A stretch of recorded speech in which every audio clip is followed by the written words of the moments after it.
Donc là je suis un petit peu en ghetto, je sais pas si vous avez fait gaffe à ça, mais c'est un peu tout cramé de partout.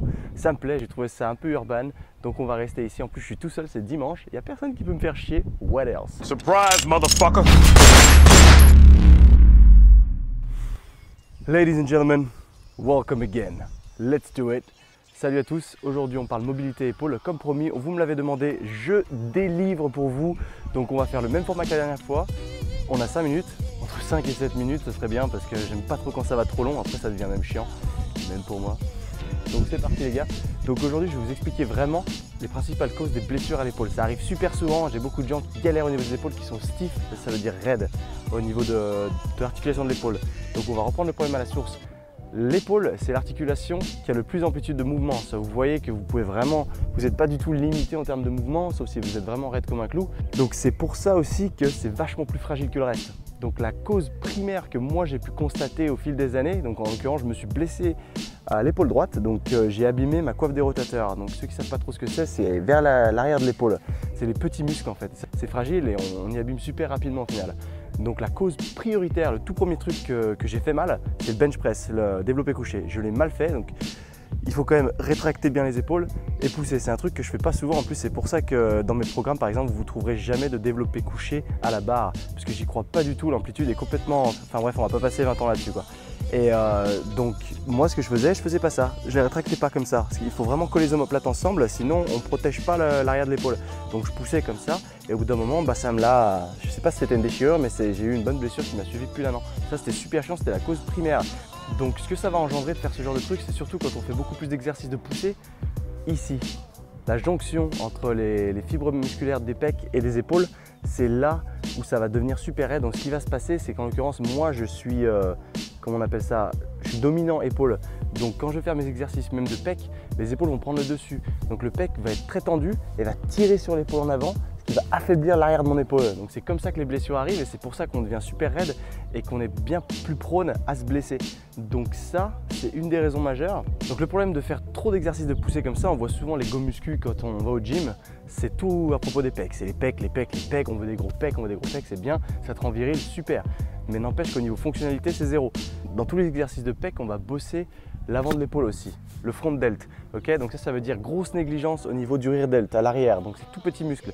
Donc ça, c'est un gros problème encore et c'est comme ça qu'on va être blessé encore plus souvent. Sans passer trop dans les détails, il y a aussi des trucs que je vois trop souvent, c'est les élévations latérales et à l'arrière trop lourdes. Les mecs sont là avec leur ego et on va trop lourd et au final, le côté des épaules et l'arrière, c'est des tout petits muscles les gars. Donc si vous allez trop lourd, les plus gros groupes musculaires vont prendre le relais, donc ces petits muscles vont prendre zéro travail, donc c'est inutile encore une fois. Et ce que je vois encore trop souvent, comme je disais, je vois trop souvent des mecs faire des développés couchés plutôt que du tirage. Vous devriez faire, même si je sais qu'on dit qu'il faut être équilibré, mais de nature, on est plus comme ça. Donc votre programme d'entraînement, il devrait contenir 2 fois plus d'exercices de tirage que de pousser. Ça, c'est hyper important au niveau postural. Il y a plein d'avantages là-dessus, mais ça, c'est pareil. On garde la vidéo courte, donc on abordera ce sujet plus tard. Mais souvenez-vous de ça, 2 fois plus de tirage que de pousser. En petit dernier, un petit exercice aussi très inutile, c'est l'élévation frontale, l'isolation frontale avec les haltères comme ça. Ça, c'est un exercice qui ne sert absolument à rien parce que dans tous les exercices pectoraux, le front delt rentre en travail, il y a énormément de charge, donc c'est inutile de l'isoler en plus de ça, passer plus de temps sur l'arrière de l'épaule que de vous faire chier à faire ce genre d'exercice, c'est inutile. Si vous voulez encore à faire ça à la salle, putain, je lui en mets une derrière les oreilles. Donc maintenant en termes de mobilité, rapidement je vais vous montrer les outils que je me sers principalement. Donc quand je vais au gym, j'ai toujours 3 outils avec moi. Donc déjà il y a le gros foam roller, mais ça je ne le compte pas aujourd'hui parce que pour isoler les épaules c'est très moyen. Il y a ma petite balle que vous aimez, que vous connaissez déjà très bien.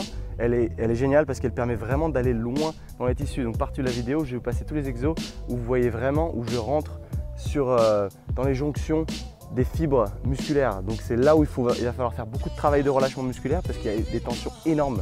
Et c'est comme ça que ça amène des blessures et encore la raideur des épaules. Donc ça, ensuite, j'utilise 2 élastiques principalement, juste 2. Déjà, ça coûte assez cher d'en avoir un set complet. Donc j'utilise le plus petit que je peux trouver et un des plus gros que je peux trouver. Pas le plus gros parce qu'après ça devient incontrôlable, mais un des plus gros. Et ça, c'est juste ces 2-là, vous faites de la magie avec ces trucs-là. Par exemple, avec le gros, on va focaliser sur le décollement des épaules. Comme j'ai dit, c'est très mobile, Ok, donc avec ça, ça va permettre de faire des exercices de tirage. Et regardez bien la position de la main que j'utilise. La main, jamais elle attrape l'élastique, elle est toujours entremêlée au milieu. Comme ça permet de ne pas serrer et donc d'ajouter d'autres tensions supplémentaires dans les avant-bras. C'est hyper important les gars, faites pas n'importe quoi là-dessus. Ok. Ensuite, le petit, là où il est hyper intéressant, c'est pour bien sûr travailler le côté latéral et l'arrière de l'épaule. Parce que comme tu le sais, comme je viens de te le dire, c'est des tout petits muscles. Donc si tu fais le con encore avec des trop grosses tensions, moi j'en vois plein qui s'échauffent comme ça avec des espèces de gros élastiques, je n'y vois aucun intérêt. Les plus gros groupes musculaires vont prendre le relais et comme ça, on va encore perdre notre temps. Et apparemment on aime bien faire ça. Mais le petit, l'avantage de ce truc là, c'est que plus on tire, plus il s'étend. Et plus la résistance devient importante. Donc ça c'est hyper intéressant du coup. Parce que si c'est trop dur, on reste sur une amplitude qui est vachement plus réduite. J'espère vous avoir aidé au niveau des épaules. Si vous voulez que je touche un autre muscle, vous me le dites en détail, ou une autre articulation, un truc du genre. La mobilité c'est magique, mais j'ai beau être coach, je pars du principe que tout coach doit avoir un coach. Donc moi je prends des inspirations de tous les mecs qui sont vraiment spécialisés en mobilité. Surtout dans le milieu anglo-saxon, c'est hyper démocratisé à côté de la France. Malheureusement, on n'en fait encore pas assez. Et au gym, je vois que je suis encore le seul alien à m'amuser avec ces trucs-là. Bon, en tout cas, les gars, j'espère que vous avez aidé, les gars et les filles, parce que ça s'applique aussi à vous, mesdemoiselles. Souvenez-vous aussi que je suis hyper accessible sur Instagram. Donc, si jamais vous avez des questions, n'hésitez pas à me les poser aussi sur Instagram. C'est le réseau social où je suis le plus actif. Je réponds quand même aux commentaires YouTube. Ça me fait toujours plaisir d'en recevoir, surtout quand j'ai des questions supplémentaires. Ce qui me ferait aussi super plaisir, c'est de vous voir en train d'exécuter ces exercices. Envoyez-les-moi en message privé sur Instagram ou quoi, je pourrais même vous corriger. Je trouve ça exceptionnel et ça me rend super heureux quand je vois des gens qui utilisent ce genre de méthode parce que c'est vraiment la voie vers un corps fonctionnel, efficace et fort. Bon les amis, à plus, ça m'a fait plaisir de vous parler aujourd'hui. I'll see you in the next one.